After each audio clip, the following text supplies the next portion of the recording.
Welcome to the course Evolution of the Earth and Life. Today we are going to talk about an extinction event that's still continuing today. So, let us orient ourselves in terms of the time frame. As I mentioned, we are talking about Cenozoic and it has two periods, the Paleogene and the Neogene.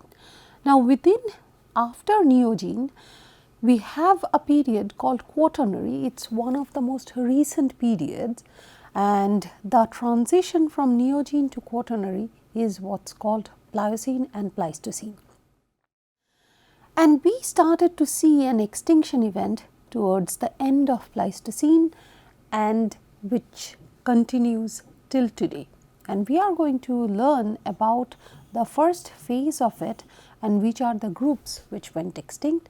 Generally, it is called a megafaunal extinction. As we know that the earth has gone through multiple extinction events, and if we look at the diversity curve, we know there are 5 mass extinction events that took place in different times of the geologic time scale.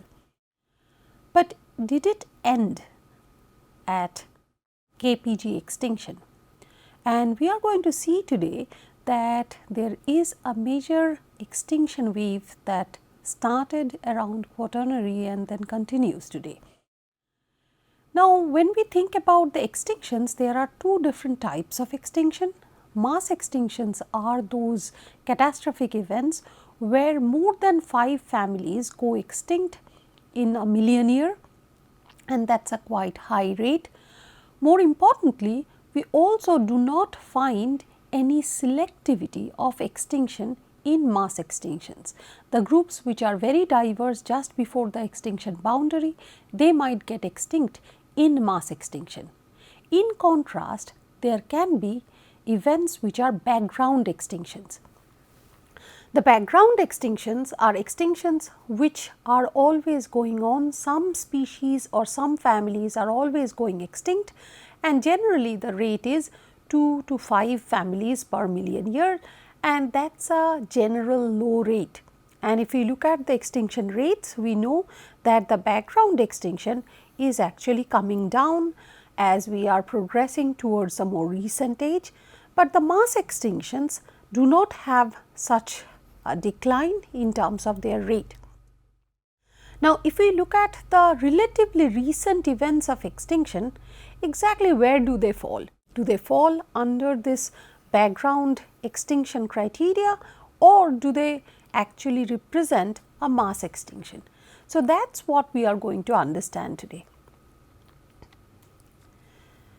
Now, when we try to compare this big 5 mass extinctions and the recent one, there is a slight difference.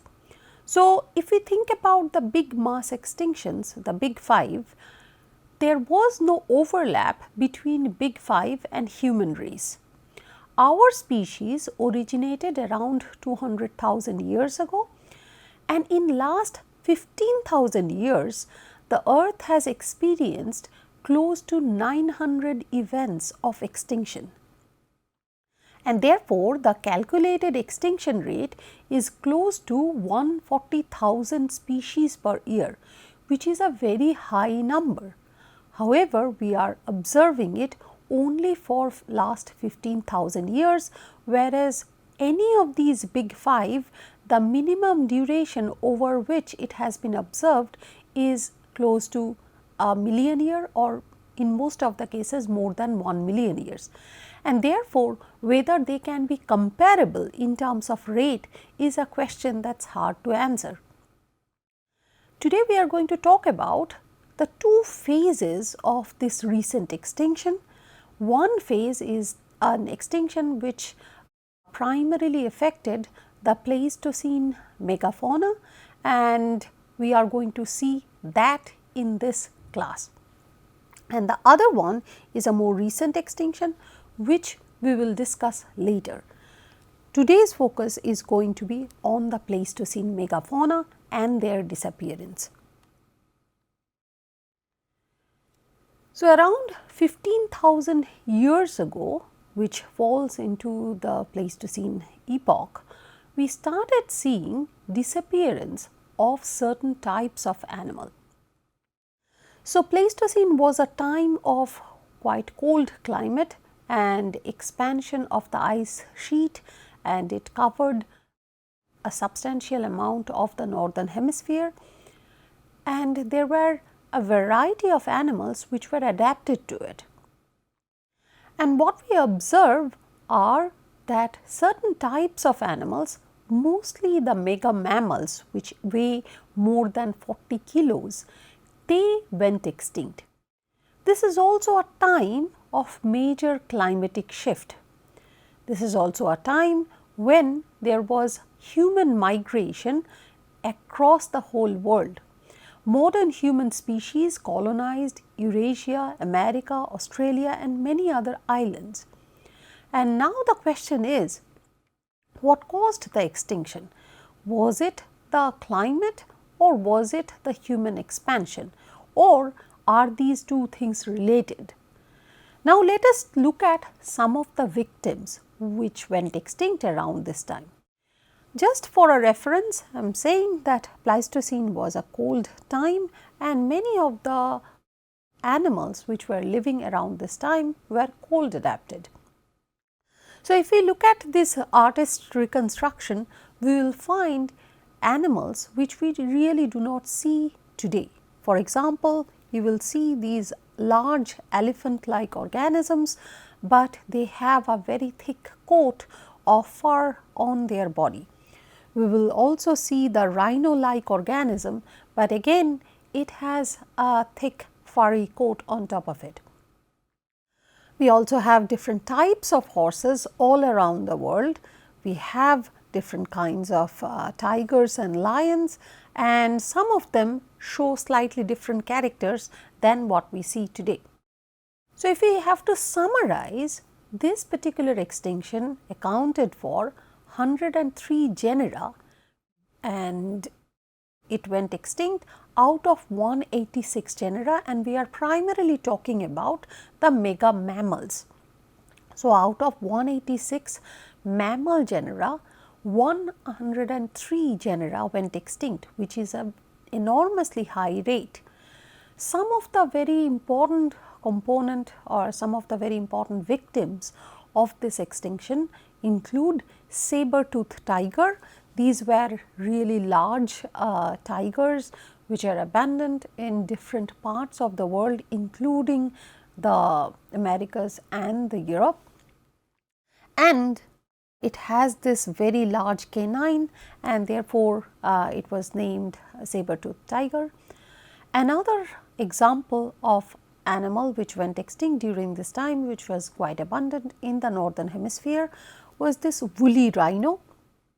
And this woolly rhino had two horns and it has a very, very thick fur coat, which again shows its adaptive qualities in a cold climate.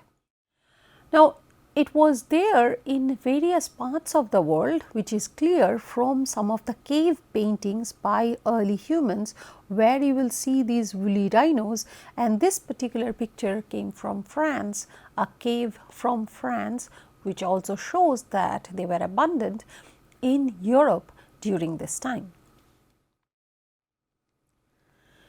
Some more extinction events which caused the extinction of different types of elephants. So, this one is a woolly mammoth which used to be abundant in cold areas, including Europe and Northern America. There is also mastodon, which is another type of elephant, again cold adapted, slightly smaller than a woolly mammoth, but they were also abundant during this time for the entire North America. The victims are not only associated with colder areas, we have a major extinction that we observe even in Asia, including India. So, this particular exhibit is found in India, in the Indian Museum, where it represents a type of elephant. It is called straight tusked elephant, and it is no longer surviving today. It is completely extinct, and it used to be very common throughout Asia, in different parts of Asia, and this went extinct around the same time. So, we have really large elephants which went extinct, different types of elephant, different species of elephant which went extinct during this time, and today's diversity of elephants are really small, and it is restricted only to 3 or 4 types. There are other victims too. Giant kangaroos or large kangaroos, stag moose, it is a type of a deer which used to be common in Europe, and they used to have a very large horn, and this is no longer available. This particular animal, the stag moose, is no longer extant today. Apart from the mammals, we also find examples of extinction of other animals such as armadillos. So, these large armadillos were very common in northern United States and no longer available today. They are completely extinct. Then there are these Asian ostrich which used to be present in India and other parts of Asia, and they are completely extinct. There are tortoises which used to be there in various islands and other parts of the world. Majority of them went extinct. Apart from this Asian ostrich, there were other types of large birds. Some of them were called elephant birds. Many of those large birds also went extinct, and if we have to talk about the maximum amount of extinction in a specific area, it is the islands which show the maximum destruction or maximum extinction events happening in a relatively short amount of time and short area, small area, which sounds quite interesting, because unlike mass extinctions, this particular extinction actually shows a selectivity. It is showing a selectivity which shows that it is primarily, the victims are primarily of large body size, which are mostly more than 40 kilos, and the extinction rate is maximum in smaller islands compared to large connected lands. Now, what caused this extinction? This is one of the debates where the scientists have been contributing for a very long time without the final resolution. Now, one idea was that it is during the climate change, and hence climate change contributed to the extinction. The duration of this event was between 10,000 to 10,000 years, and the maximum extent of the glaciation was around 22,000 years ago. When you have a major glaciation, and this is a map of the glaciers, there are two things which are very important. One thing is that because of the glaciation, first of all, there would be an ice cover, and you can see the ice cover extended covering almost the majority of the world, where we do not really see the ice today, especially the continental ice sheets today. As a result, there are places which get connected. So, two things happen. One is because of the cold climate, because the ice is accumulating in the form of glaciers, that water is not going back to the ocean, and therefore, the ocean level drops down. When ocean level drops down, it exposes land bridges. The moment the ocean level goes up, these land bridges are getting inundated. But during glaciation, first of all, some of the land bridges gets exposed.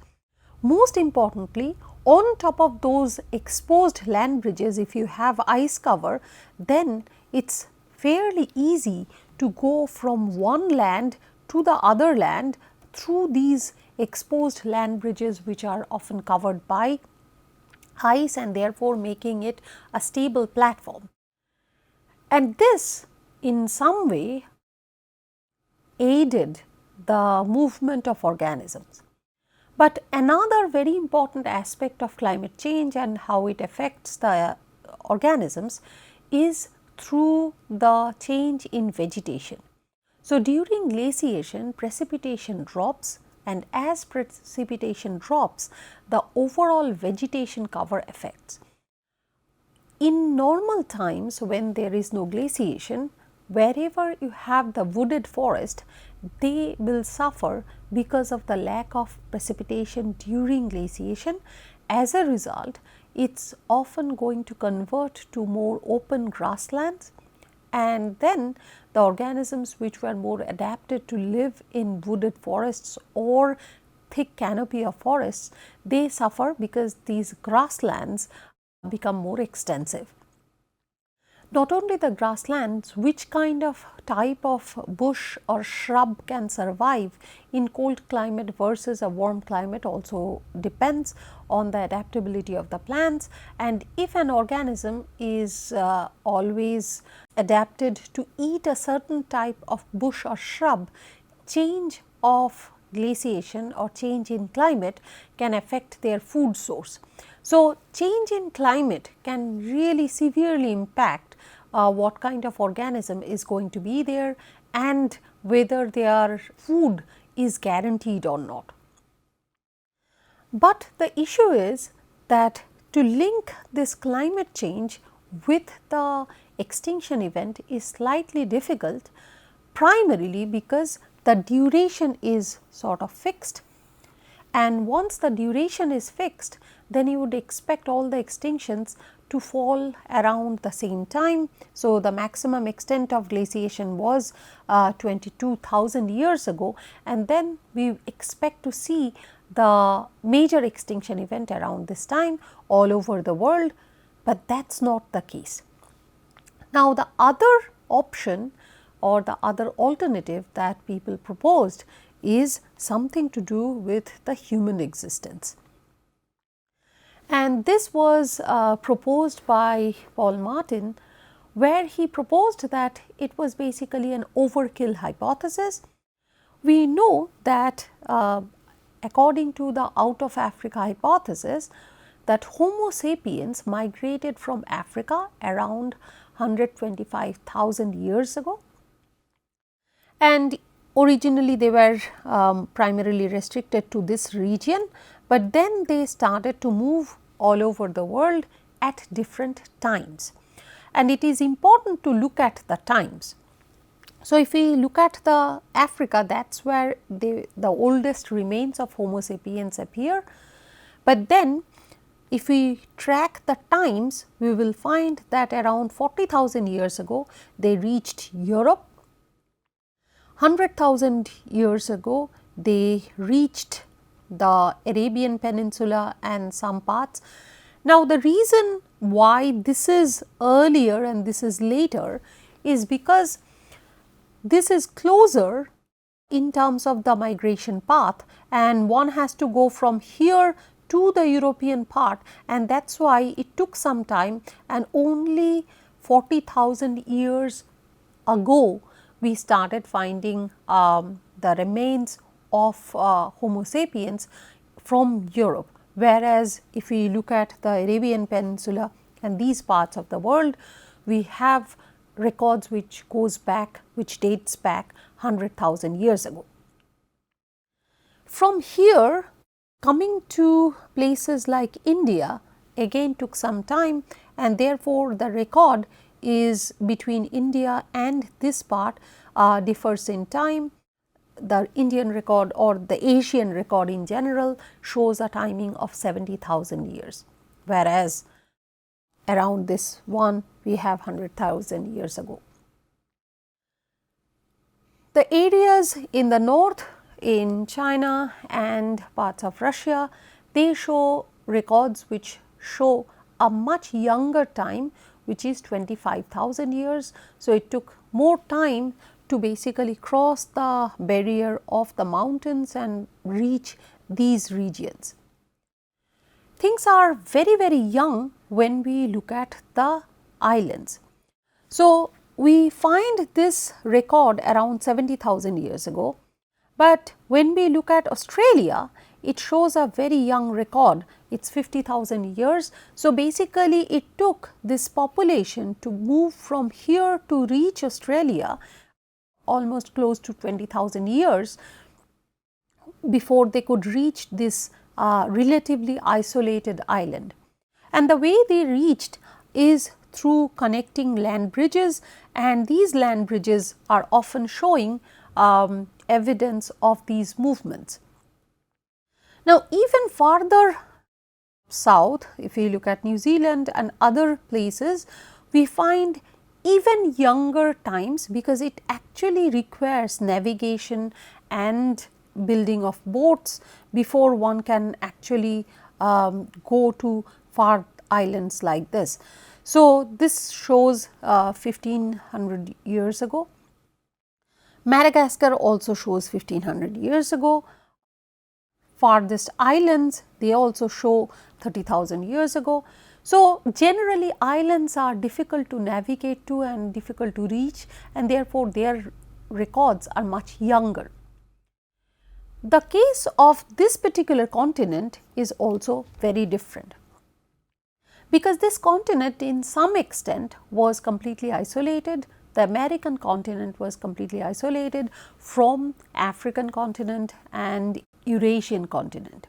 And the thing changed during the change of the climate, because then this part of it got connected through the land bridge as well as through thick ice cover, where the people could actually walk from the Asian continent to North American continent through Bering Straits. And this happened 15,000 years ago, which is relatively young considering that we have human records in this region which date back to 70,000 years ago, and in this region 25,000 years ago. It took even some more time for them to reach the central part of North America. We started getting records only 12,000 years ago. And this is a general way how the human migration worked. We also find records of very northern part, northeastern part of northern United States, where the record goes to only 4,500 years, and the migration to South America also happened after this time. Now, the question is, now that we know that different parts of the world was populated at different point of time, if it was the case of extinction because of the human interference, do we see a pattern by this time?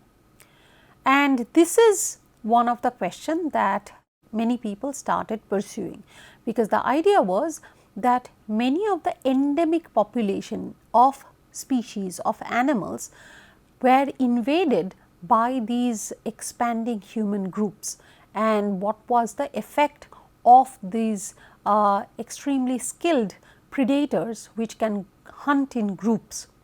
As I mentioned, that the overkill hypothesis was proposed by Paul Martin, and what he proposed that humans hunted megafauna to extinction. It is quite clear that they were hunting in a group, and that is something quite unusual, and the animals which grew in isolation, or the animals which grew without the human interference for a very long time, they were completely unaware of. The evidence of such group hunting comes from the old cave paintings from Spain, some cave paintings from France.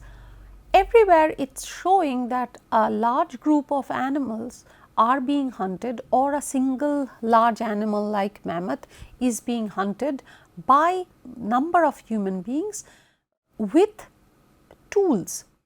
This is also something that many of these endemic animals were completely unfamiliar with. The humans started to use tools, initially the stone tools, and some of these stone tools at the beginning were blunt, but later they became much better in sharpening the tools, and some of these tools helped them to attack the animal at a safer distance. So, they started using spears where there are stone heads on top of these spears, and because these spears were long, they could throw it and injure a large animal without being very close to it. And therefore, this group hunting was a very new thing for many of these animals which are not familiar with this phenomena. The second point was that human beings were expanding at a very, very large speed. Their population growth was very high, and such weak expansion and migration of human groups further deteriorated the situation. The prey, on the other hand, such as mammoths, such as deer, such as woolly rhinos, they were unfamiliar with this group, and this group as a whole do not look very ferocious. It is not a very large animal when we think from a perspective of prey. When they are looking at a human being, human beings are not really large animals if we compare to mammoth or woolly rhino. They do not also have visible marks of predatory character like claws or tooth. So, therefore, they appear unassuming, and some of these prey may have been unfamiliar with these particular predatory character, and therefore, they couldn't cope with this particular form of attack and predation. The other very important point is, this is also the time when the human race were extensively using fire, and using fire means they were burning the vegetation. Burning vegetation basically leaves the ground barren. Often it does not yield any crop in the next development of plants for a very prolonged time.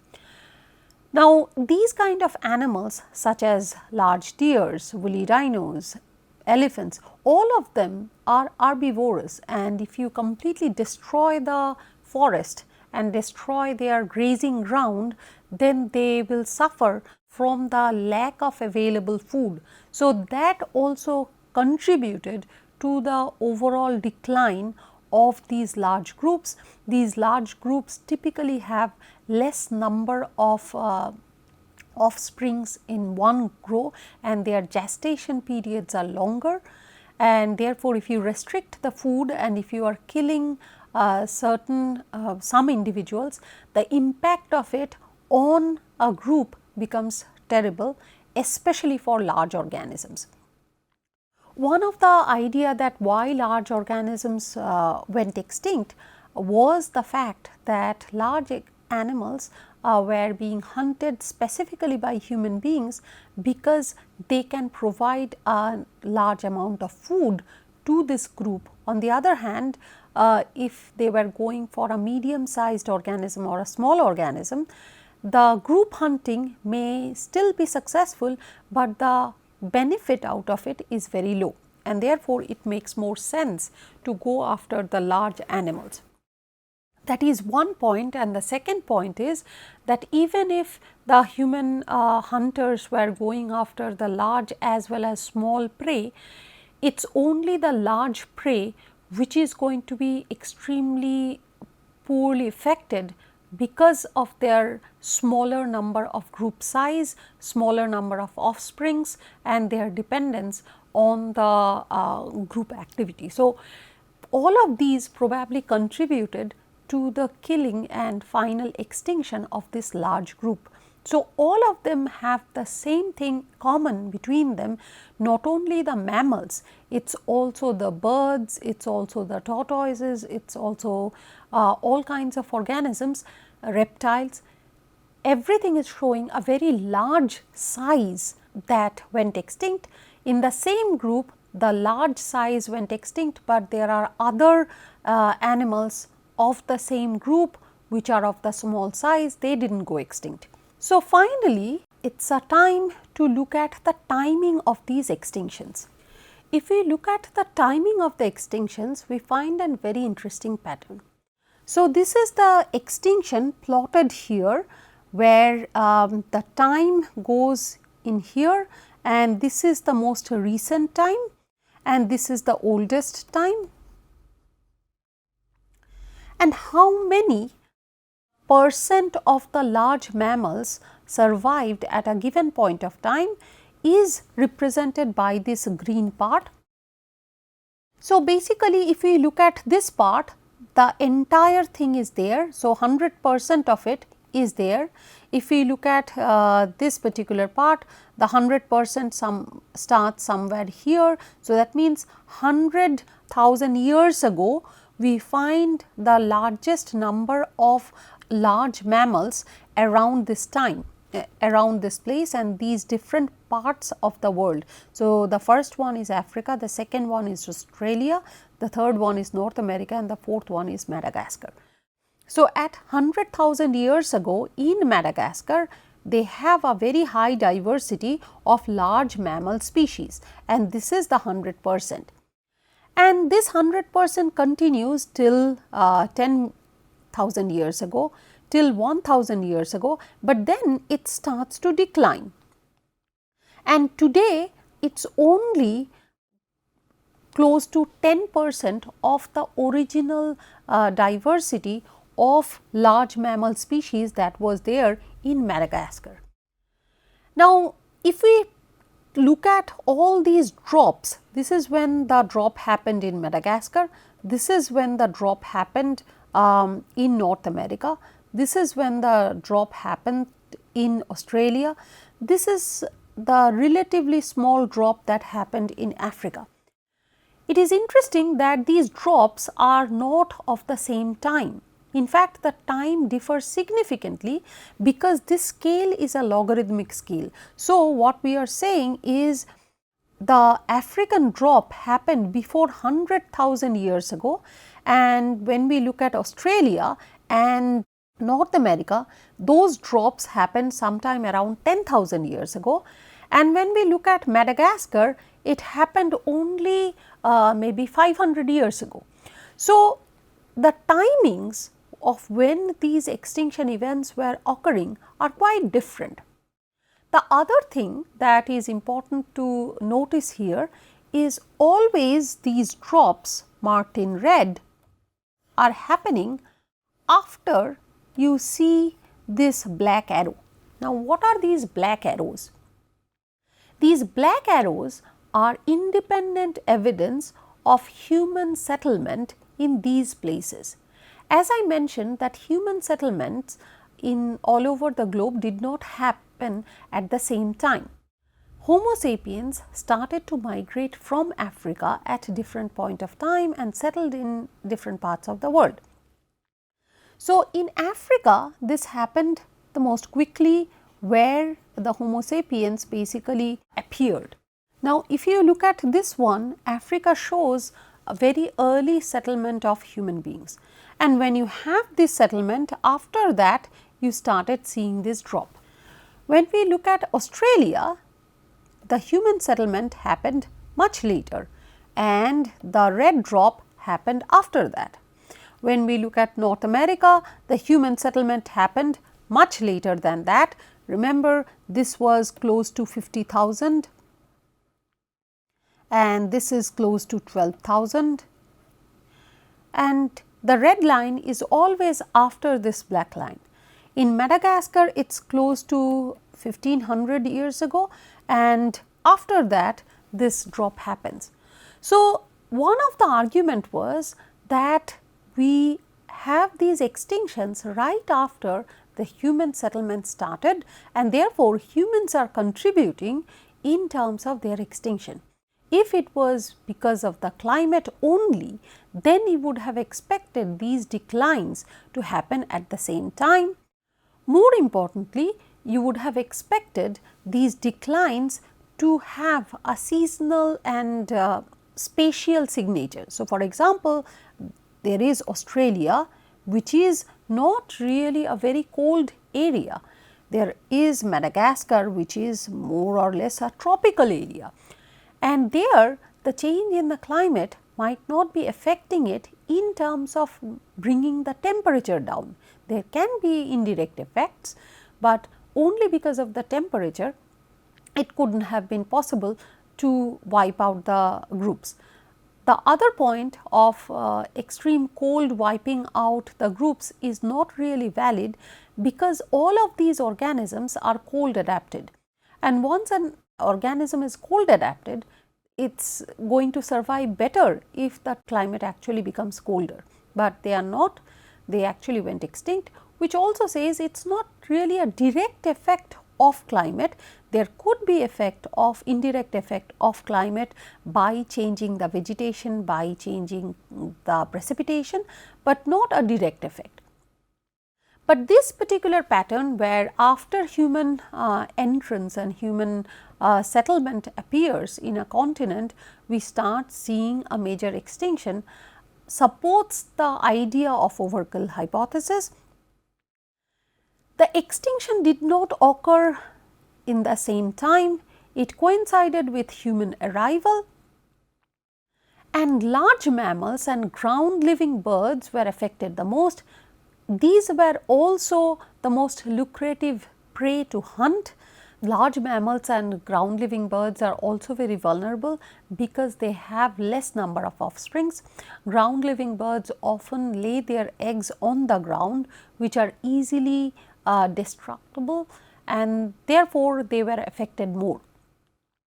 Large animals survived in old world and got extinct in new world. So, when we think about Africa, that is generally called an old world. It is the place where the human origination happened, and the new world are the places like Australia, North America, Madagascar, where the human settlement happened much later after migration. So, if we look at how many of the groups which were there before went extinct, for Africa this amount is really low, it is not more than 20%.